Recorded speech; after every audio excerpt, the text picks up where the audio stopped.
Hi guys, it's Cindy Leach, your Polymer Clay tutor, and today's PCT product demo, I'm going to show you some really neat texture rollers and stamps from Kor Tools. And they have tools for jewelry artists and working with PMC and Polymer Clay. Now, the owner of Kor Tools, his name is Rick, and he is a pottery artist who has invented all sorts of different clay rollers, mostly with wood and stuff, but he has now ventured into a new acrylic roller, and they are really, really neat. They're tiny little rollers for rolling onto your polymer clay or PMC if you worked with that. And I'm just going to show you some of them, how they work. But they're tiny little rollers with a texture pattern on them. And when you roll them across your polymer clay, you get these wonderful different textures. He has a ton of different patterns. He has like 41 different rollers, and I have quite a few of them here. There's about 25 of them here. And you can see they're a continuous pattern, and I'll just show you some of the different designs. He has all kinds of geometric type designs. Designs that, like this one has like little seafish and starfish and regular fish, all kinds of little seashells and things. This one has like a flower pattern, and they're delicate and detailed, really unique because he has these are his own patterns that he cuts out with a computer and a machine. I think it's called a CNC machine. Don't know a lot about that industry, but it's really cool. There's a bunch of little stars and things. Here's some more geometric type patterns. And when you go to his website, it's at kortools.com, KOR-tools.com. You can see all the different patterns. But they're really wonderful because they're delicate. Some of them, most of these patterns are raised images, which is different than most of the texture patterns that you see out there. This one is really neat. It's got little tiny little dragonflies all over it. They would make beautiful backgrounds.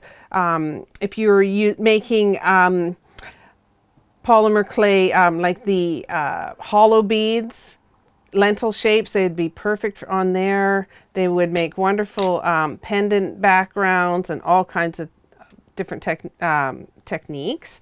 I just wanted to flip through them here and show you all the different patterns. This one here and this one, oh here, I'll leave it down here. This one here and the one right beside it are very similar, only this one has it's kind of like a stone type pattern, but the pebbles are quite a bit separated than the other one. This one has kind of a stained glass look to it. I can't remember the names to them all, so sorry about that, but there's so many of them. This one has like little sharks on it. It's quite cool. I absolutely love this one. It's like palm fronds, and I could just see this design here just rubbed with a little bit of Pearl-Ex powder, something like that, or Inca Gold on the surfaces. I think it's just stunning. This one here has kind of a ripply effect to it. It's almost an illusion, optical type illusion. Here's a swirl kind of one, and this one is some sort of, I don't know if it's a skin pattern or what it is. I can't remember what it is. But these are really neat to use. I'll show you how to use them in a second. He also has a bunch of stamps, so you can individually stamp the piece. And I'll show you the patterns that I have here. And what is really neat about this particular these particular stamps is that they are very, very detailed, and you can't really get this type of sharp detail on a rubber stamp if you were to press it into the clay. Like for example, this little tiny stamp here, it's only 1 centimeter by 1 centimeter. It is the double happiness symbol, Chinese symbol, and I mean, you wouldn't be able to get that type of detail in any kind of rubber stamp. It's just really sharp and crisp and really beautiful looking.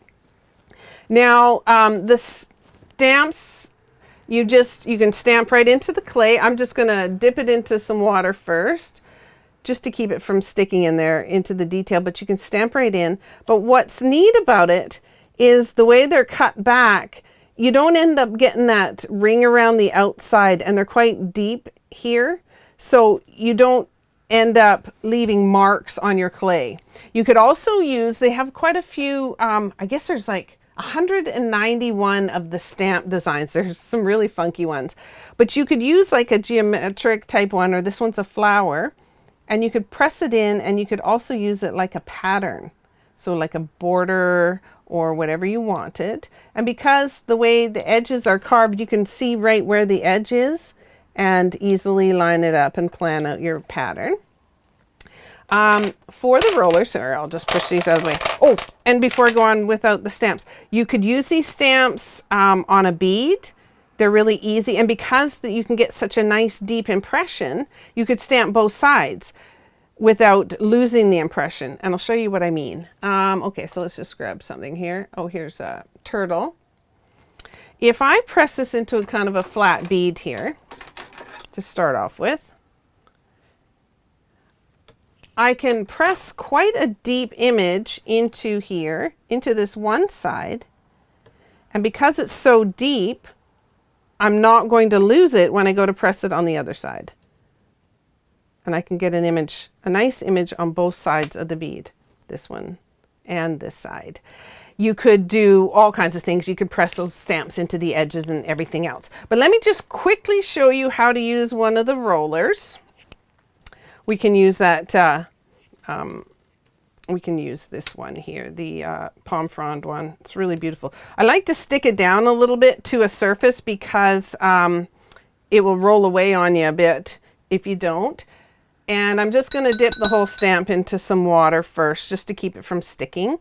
And you may want to practice a few times because it takes a little bit to get it even, but you just roll it across the clay, pressing down, and you could go as long as you wanted to. And see how beautiful that is? I'll just wipe off the water here.